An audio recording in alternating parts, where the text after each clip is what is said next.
بسم الله الرحمن الرحيم.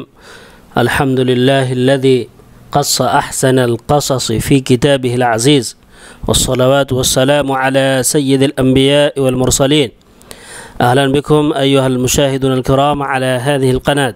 هيا نبدأ درس اليوم. ناظرین کرام، آپ کا اس چینل پر استقبال ہے اور آپ سے گزارش ہے کہ اس چینل کو سبسکرائب کر لیں، بیل آئیکن دبا لیں تاکہ ہر نئی آنے والی ویڈیو کی نوٹیفیکیشن آپ تک پہنچتی رہے۔ اگر آپ سبسکرائب نہیں کریں گے تو جب نئی ویڈیو آئے گی تو آپ کو پتہ نہیں چلے گا۔ اگر آپ سبسکرائب کر لیں گے تو نئی ویڈیو جب آئے گی اور بیل آئیکن دبا لیں گے تو نئی ویڈیو جب آئے گی تو اس کا نوٹیفیکیشن آپ کے پاس پہنچے گا۔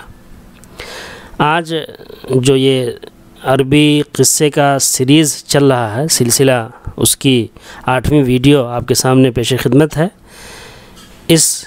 یہ جو قصے کا حصہ ہے، اس عبارت میں جو الفاظ استعمال ہوئے ہیں، آئیے سب سے پہلے ان کے معانی پر ایک نظر ڈالیں، پھر عبارت کو سمجھیں گے۔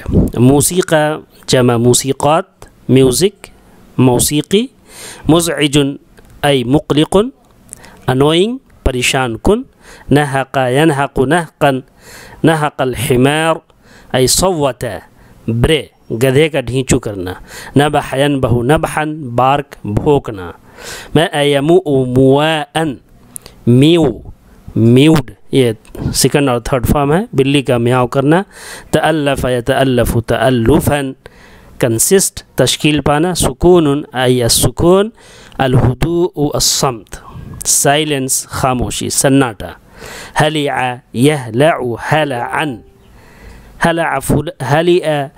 ہلع فلان ای جزع، خوف، خوفا شدیدا، فیئر، ڈرنا، خوف کھانا، گھبرانا۔ اس میں اگر کسی لفظ کا معنی آپ کو پتہ نہ ہو تو آپ کمنٹ میں پوچھ سکتے ہیں۔ آئیے عبارت کو سمجھتے ہیں۔ الموسیقی المزعجہ، پریشان کن موسیقی، موصوف صفت ہے یہ۔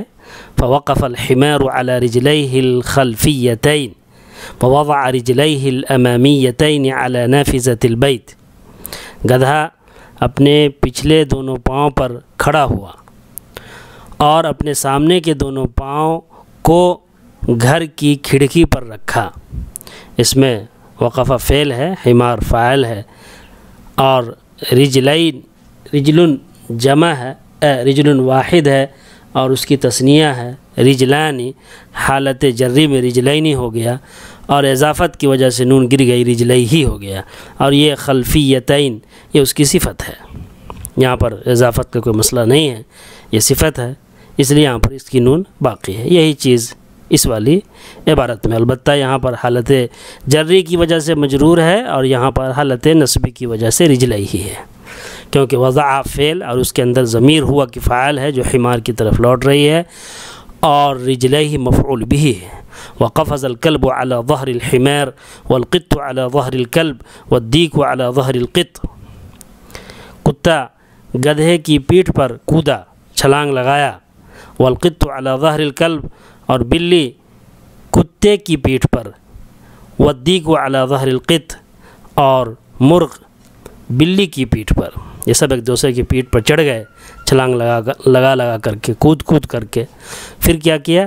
ثم بدأوا فی الغناء، پھر وہ سب گانے لگے، پھر ان سب نے گانا شروع کیا۔ بدأ کا 4 استعمال ہے، اس کو 4 طرح سے استعمال کرتے ہیں۔ بدأ العمل، کام شروع ہوا، کوئی بھی کام اگر شروع ہوگا تو وہاں پر بدأ کا لفظ استعمال ہوتا ہے جو کہ لازم ہے۔ متعدی بھی یہ فعل استعمال ہوتا ہے صلے کے ساتھ اور بغیر صلے کے بھی۔ صلے کے ساتھ جیسے بدأ حامد العمل، حامد نے کام شروع کیا۔ بدأ العامل بالعمل، حامد نے کام شروع کیا۔ بدأ حامد بالعمل بالکتابہ، حامد نے لکھنا شروع کیا۔ یہ تیسرا استعمال ہوا۔ چوتھا استعمال اس کا ہے بدأ حامد یکتب الرسالہ، بدأ حامد یکتب الرسالہ، حامد نے خط لکھنا شروع کیا، حامد خط لکھنے لگا، فعل شروع کے معنی میں۔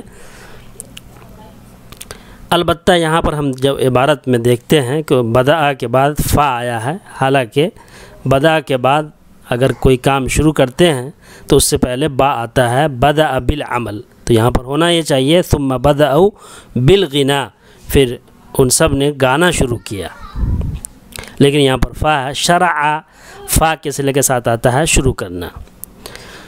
فنحق الحمار، گدھے نے ڈھینچو ڈھینچو کہا یا گدھا ڈھینچو ڈھینچو کرنے لگا، یہاں پر لگا کا تو نہیں ہے لیکن سینس سے اور کنٹیکس سے یہ بات پتہ چلتی ہے۔ ونبح الکلب، اور کتا بھونکنے لگا، وما القط، اور بلی میاؤں میاؤں کرنے لگی، وصاح الدیک، اور مرغ نے بانگ دی، اور مرغ بانگ دینے لگا اور مرغ نے بانگ دی۔ دونوں ترجمہ کر سکتے ہیں آپ۔ فتألفت من اصواتهم موسیقی مزعجہ، ان کی آواز سے ایک پریشان کن موسیقی تشکیل پائی، وجود میں آ گئی۔ تألف مشتمل ہونا، تشکیل پانا۔ فی سکون اللیل، رات کی خاموشی میں، رات کے سناٹے میں۔ تملأ القلوب رعبا وہلعا، جو دلوں کو ڈر اور خوف سے بھر رہی تھی، یعنی بہت زیادہ ڈر اور گھبراہٹ۔ مترادف ہے سب، رعبا وہلعا ای خوفا شدیدا وفزعا۔ امید ہے کہ آپ کو عبارت سمجھ میں آ گئی ہوگی۔ رعبا وہلعا یہ تمیز ہے، اور موسیقی مزعجہ کی صفت ہے تملأ القلوب۔